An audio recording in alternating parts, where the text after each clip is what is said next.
یہ جو انسان ڈپریشن کا شکار ہو جاتا ہے اس کی وجہ کیا ہوتی ہے؟ اسے اپنا آپ بیکار لگنا شروع ہو جاتا ہے، یا اسے لگتا ہے کہ میرے پاس زندگی میں کچھ کرنے کے لیے ہے ہی نہیں، میں کیا کروں؟ اسے کسی چیز میں اٹریکشن محسوس نہیں ہوتی، کسی چیز میں دلچسپی محسوس نہیں ہوتی، ایسا ہے نا؟ اور وہ جو ایک محور و مرکز ہوتا ہے وہ اس کے گرد نہیں گھوم رہا ہوتا، اسے لگتا ہے میری زندگی میں کچھ ایسا نہیں ہے کہ جس کے گرد میں گھوموں۔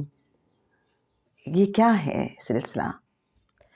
کبھی میں غور کروں، ایک فیملی کو دیکھوں تو مجھے لگتا ہے کہ اللہ نے یہ جو ماں باپ بنائے ہیں اور ان کو اولاد عطا کی ہے، تو یہ بھی انہیں زندگی کا مقصد دے دیا کہ ان کی اچھی تربیت کریں، ان کو کیئر آف اللہ جینا سکھائیں، اور پھر اللہ کی رضا کے لیے ان کی ایسی تربیت کریں کہ جو انہیں اللہ کے قریب کرتے۔ ایسا ہی ہے، اگر پیرنٹس اپنے بچوں کو یہ سب نہیں سکھا رہے، اللہ سے قریب ہونا نہیں سکھا رہے، اللہ کا فرما بردار ہونا نہیں سکھا رہے، محض دنیاوی کامیابیاں سمیٹنے کا طریقہ ہی سکھا رہے ہیں، تو پھر یہ لمحہ فکریہ ہے۔ آپ نے ان گھروں کو بھی دیکھا ہوگا جن میں ہمارے بزرگ موجود ہوتے ہیں۔ میں دیکھتی ہوں کہ اللہ کا قانون کتنا خوبصورت ہے، اور اللہ کا انداز، اللہ کا اس کائنات کو چلانے کا طریقہ کتنا پیارا ہے۔ کیسے؟ وہ یوں کہ جو ہمارے بڑے ہیں وہ جب عمر کی آخری دہائیوں تک پہنچتے ہیں، اب ان کے اپنے بچے زندگی میں مصروف ہو گئے ہیں، شادی شدہ ہو گئے ہیں، جابس پہ جانا شروع ہو گئے ہیں، اب پیرنٹس جو ساری زندگی بہت گیونگ اینڈ پہ رہے اور مصروف رہے، اب وہ فارغ رہنا شروع ہو جاتے ہیں۔ ایک ٹائم آتا ہے انہیں لگتا ہے کہ جیسے ان کے پاس کرنے کو کچھ ہے ہی نہیں، وہ بیکار ہو گئے ہیں۔ لیکن جو ان کے پوتے پوتیاں ہوتے ہیں، جو ان کے نواسے نواسیاں ہوتے ہیں، ان کی کیوں ان کے ساتھ اٹیچمنٹ بہت زیادہ ہو جاتی ہے، بے لوث محبتیں۔ اب بڑوں کے پاس تو ٹائم نہیں رہتا، لیکن یہ جو چھوٹے چھوٹے بچے ہیں، یہ ہمارے بزرگوں کی دنیا خوبصورت بنانے لگتے ہیں، اور جن گھروں میں بزرگ ہوتے ہیں ان گھروں کی برکتوں کے کیا ہی کہنے، وہاں کی رونق کا بھی کیا ہی کہنا۔ اسے یوں سمجھ آتی ہے کہ دوسروں کی ہماری زندگی میں کتنی اہمیت ہے، مل جل کے رہنے کی کتنی اہمیت ہے، دوسروں کے احساسات کی فکر کرنے کی، ان کو سمجھنے کی، ان کی قدر کرنے کی کتنی زیادہ ضرورت ہے۔ میں تو جب ان چیزوں پہ غور کرتی ہوں تو مجھے بس ہر طرف اللہ کا ہی ایک نظام نظر آتا ہے کہ اللہ نے تو بندے کے لیے بڑے ہی ذریعے بنائے ہیں، بڑے ہی وسیلے بنائے ہیں کہ وہ ڈپریشن سے دور رہے۔ اب آپ یہ دیکھیے کہ قرآن پاک میں شمس اور القمر کی بات ہوئی۔ آپ کو نہیں لگتا کہ ہماری زندگی کا بھی ایک وقت آتا ہے کہ سورج طلوع ہوتا ہے، پھر ہم سفر کرتے کرتے کرتے ایک وقت آتا ہے، جوانی کا وقت آتا ہے، جب ہمیں بڑی انرجیز ہوتی ہیں اور ہمیں لگتا ہے ہم اس کائنات کو تسخیر کر سکتے ہیں۔ ہر انسان کی زندگی میں بھی ایک ایسا ہی وقت آتا ہے جب جسمانی لحاظ سے بھی وہ مضبوط ہوتا ہے اور قابلیتوں اور صلاحیتوں میں بھی باکمال ہو جاتا ہے۔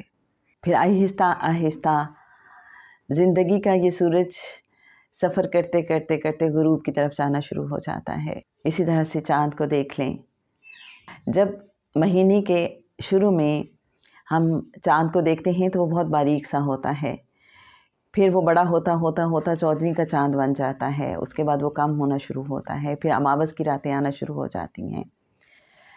قرآن پاک میں انسان کے بارے میں بھی تو کہا گیا کہ ہم اسے نکمی عمر تک لوٹا دیتے ہیں۔ وہ جو چاند شروع میں جس شیپ میں نظر آتا تھا، آپ نے دیکھا کہ آخری راتوں میں بھی اسی طرح کا ہو جاتا ہے۔ ہمیں بھی تو یہ کہا جاتا ہے کہ بچپن اور پچپن تقریباً ایک جیسے ہوتے ہیں، ایسا ہے نا؟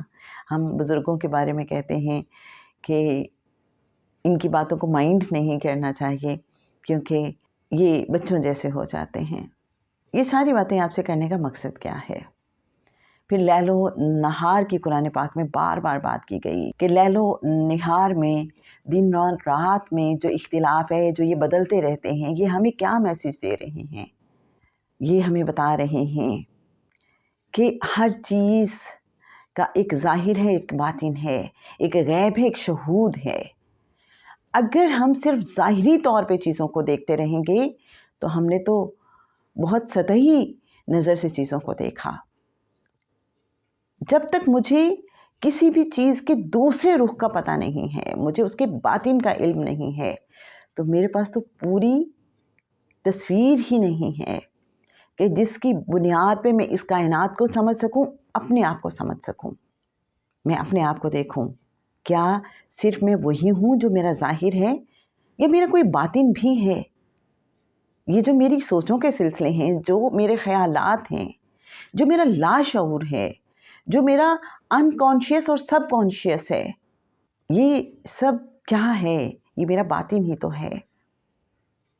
یہ کہاں سے مجھے خیالات آ رہے ہیں؟ یہ کہاں سے مجھے انسپریشن آتی ہے؟ یہ ظاہری دنیا کے علاوہ بھی کیا کوئی دنیا ہے جہاں سے یہ سلسلے جڑے ہوئے ہیں، جہاں ہم آنکھیں بند کرتے ہیں تو فوراً کہیں کنیکٹ ہو جاتے ہیں؟ ہم کسی کے بارے میں سوچتے ہیں تو فوراً اپنے آپ کو وہاں محسوس کر سکتے ہیں. تو اس کا مطلب باطن کی کوئی دنیا ہے. اور اللہ والے تو یہ بھی سمجھاتے ہیں کہ آپ کا خیال جہاں پہ ہوتا ہے آپ وہیں پہ ہوتے ہیں. پھر تھوڑا سا اور غور کر لیتے ہیں.